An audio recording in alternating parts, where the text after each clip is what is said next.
شوہر اگر اپنی بیوی کی قدر کر لے تو وہ بیوی دنیا کی سب سے وفادار اور محبت کرنے والی عورت بن جاتی ہے۔ ایک بیوی کو سب کچھ چاہیے ہو یا کچھ بھی نہ چاہیے ہو، ایک بات ضرور چاہیے ہوتی ہے: شوہر کی توجہ، وقت اور خالص محبت۔ ارسلان اور زینب کی شادی کو جب 5 سال مکمل ہوئے تو وہ دونوں دنیا کے سامنے ایک مثالی جوڑا کہلاتے تھے۔ محلے والے رشک کرتے تھے اور دوست دعائیں دیتے، مگر سچ صرف وہ دونوں جانتے تھے۔ شادی کے ابتدائی دنوں میں زینب کو ارسلان کی سنجیدگی عجیب لگتی تھی۔ وہ بہت کم بولتا، ہر وقت نوکری کی فکر میں رہتا، زندگی کو ایک ذمہ داری سمجھ کر جیتا تھا۔ زینب جو محبت بھری باتوں، تعریفوں اور چھوٹے چھوٹے لمحوں میں خوشیاں ڈھونڈنے والی تھی، اکثر ادھوری سی محسوس کرتی۔ لیکن وہ ہر بار دل کو سمجھاتی، ارسلان اظہار نہیں کرتا لیکن وہ مجھے چاہتا ہے۔ وقت گزرتا گیا، زینب نے ماں بننے کی خوشخبری دی اور ارسلان نے کام میں مزید محنت شروع کر دی۔ اس کے ذہن میں تھا کہ اب تو بیوی نہیں، بیٹی کا بھی بوجھ میرے کندھوں پر ہے۔ زینب دن بھر گھر، بچی اور خود سے لڑتی رہی۔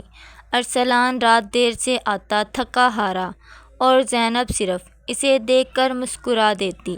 وہ کبھی کہتی نہیں تھی کہ اسے بھی کسی کی توجہ چاہیے، کوئی ہاتھ جو اس کی تھکن محسوس کرے، کوئی لفظ جو اس کے دل کے زخم پر مرہم رکھے۔ اکثر رات کو زینب چھپ کر روتی، ڈائری میں لکھتی: میں کسی اور سے شکایت نہیں کرتی، مجھے بس تم سے سننا ہے کہ تمہیں میری پرواہ ہے۔ ایک دن زینب بیمار پڑ گئی، بخار میں بھی وہ گھر کے کام کر رہی تھی۔ ارسلان آفس سے آیا، وہ چپ رہی، کھانے میں نمک کم تھا۔ ارسلان نے بے دلی سے کہا: آج کل تمہاری توجہ کہیں اور ہے۔ زینب کی آنکھوں میں آنسو آ گئے، مگر اس نے کچھ نہیں کہا، صرف اتنا بولی: کبھی کبھی آپ کی خاموشی میری روح تک کو زخمی کر دیتی ہے ارسلان۔ یہ جملہ ارسلان کے دل پر لگ گیا، لیکن وہ اس وقت بھی کچھ نہ کہہ سکا۔ چند دن بعد زینب نے ارسلان کو ایک خط دیا۔ اس نے لکھا تھا: تمہاری خاموشی نے مجھے مضبوط تو بنا دیا، مگر تمہارا لمس، تمہاری باتیں اور کمزور لمحے جو میں تمہارے ساتھ بانٹنا چاہتی تھی، وہ سب ادھورے رہ گئے۔ مجھے تمہاری محبت دکھائی دیتی ہے مگر محسوس نہیں ہوتی۔ ارسلان نے وہ خط بار بار پڑھا۔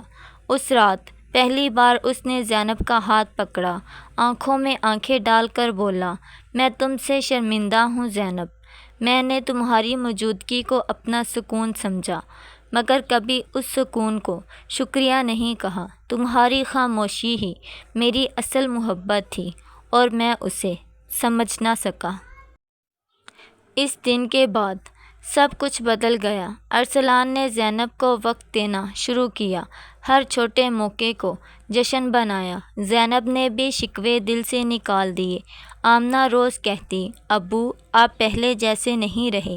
ارسلان ہنستا اور کہتا: ابو نے دیر سے سیکھا بیٹا۔ محبت صرف نام نہیں ہوتا، مگر کبھی کبھار سن لینا بہت ضروری ہوتا ہے۔ میاں بیوی کا رشتہ کسی سچائی کی طرح ہوتا ہے جو وقت کے ساتھ نکھرتی ہے۔ اگر دونوں ایک دوسرے کی خاموشیوں کو سننا سیکھ لیں تو زندگی کے سب زخم مٹ جاتے ہیں۔ میاں بیوی کا رشتہ محض نکاح کا کاغذ نہیں، بلکہ اللہ کا وہ بندھن ہے جو دل، دعا اور وفا سے جڑتا ہے۔ محبت تب مکمل ہوتی ہے جب بیوی شوہر کو وقت دے اور شوہر بیوی کو اہمیت دے۔ یہ دونوں چیزیں اگر مخلص ہوں تو رشتہ عمر بھر نبھتا ہے۔ کیا آپ کا شوہر آپ کو اہمیت نہیں دیتا؟ کیا وہ آپ سے محبت میں کمی دکھاتا ہے؟ کیا وہ آپ کی بات دھیان سے نہیں سنتا؟ تو بس ایک لفظ: یا غفارو ہر پل چلتے پھرتے اٹھتے بیٹھتے پڑھیں۔ انشاءاللہ تعالی ایسا اثر ہوگا کہ وہ آپ کے بغیر رہ نہ پائے گا، محبت کا قیدی بن جائے گا۔ ازدواجی دوریاں کب اور کیوں پیدا ہوتی ہیں؟ کبھی زبان کا تلخ لہجہ، کبھی سسرال کی مداخلت، کبھی شیطانی وسوسے، لیکن اللہ کی صفات وہ طاقت رکھتی ہے جو دلوں کو بدل سکتی ہے۔ یا غفارو دل کو نرم کرتا ہے، محبت کو بیدار کرتا ہے۔ الغفارو اللہ تعالیٰ کا صفاتی نام ہے، معنی بار بار بخشنے والا، دلوں کے زنگ کو صاف کرنے والا۔ یہ وہ اسم ہے جس سے دل کے پردے پھٹتے ہیں، سختی نرمی میں بدلتی ہے۔ قرآن میں کئی جگہ ذکر آیا جو اللہ کے اس نام کا ورد کرتا ہے، اللہ تعالیٰ اس کی دعاؤں کو سننے لگتا ہے۔ باوضو رہنے کی کوشش کریں، دل میں نرمی، محبت اور خلوص رکھیں، چلتے پھرتے کام کرتے ہوئے یا غفارو دل ہی دل میں پڑھتے رہیں، کم از کم 300 بار روزانہ، تقریباً ہر گھنٹے میں 25-30 بار۔ یا اللہ میرے شوہر کے دل سے نفرت ختم کر کے محبت ڈال دے۔ ذکر خاموش ہو لیکن دل میں مسلسل ہو، دل میں یا غفارو جاری رہے تو دل میں نرمی، شوہر کو بیوی کی یاد، اندرونی کشش پیدا ہوتی ہے۔ ذکر کا اثر روحانی میگنیٹ کی طرح ہوتا ہے۔ ذکر کے دوران زبان سے بد زبان نہ ہوں، شوہر سے محبت سے پیش آئیں، کسی کو نہ بتائیے، ذکر کو عبادت سمجھ کر کریں، ہتھیار نہیں۔ نبی کریم صلی اللہ علیہ وآلہ وسلم نے فرمایا، تم میں بہترین وہ ہے جو اپنی بیوی کے لیے بہترین ہو۔ اللہ نے دلوں کو آپس میں جوڑنے کے لیے محبت کو ذریعہ بنایا ہے۔ یہ محبت محض جسمانی نہیں، روحانی بندھن ہوتی ہے۔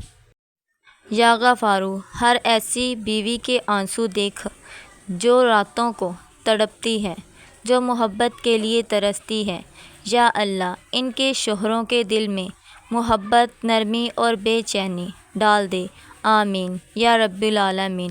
ویڈیو کو لائک، شیئر اور سبسکرائب ضرور کریں، دوسروں کے لیے بھی یہ ذکر صدقہ جاریہ ہے۔